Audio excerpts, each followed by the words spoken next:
Malaysia dan Indonesia, dua kuasa udara di Asia Tenggara, memiliki jet pejuang Sukhoi yang hebat.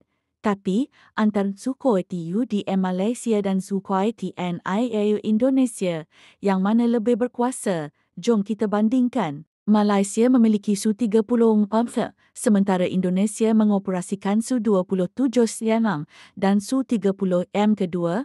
Kedua-duanya berasal dari keluarga Sukhoi, tapi ada perbezaan besar dalam teknologi dan keupayaan tempur. Su-30M KM2 dilengkapi dengan radar N011M BAS yang lebih canggih dan sistem peperangan elektronik talis dari Perancis.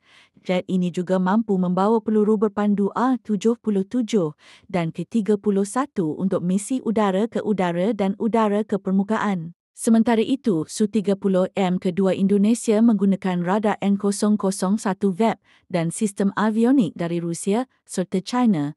Walaupun hebat dalam serangan darat, ia kurang canggih dari segi keupayaan dogfight berbanding Su-30mm. Dari segi manuver, Su-30 Malaysia mempunyai kelebihan dengan sistem thrust vectoring 3D membolehkannya melakukan gerakan ekstrem seperti Cobra Maneuver dan Cool Dead. Manakala Su-30 Indonesia hanya mempunyai thrust vectoring 2D, jadi keupayaan manuvernya sedikit terhad.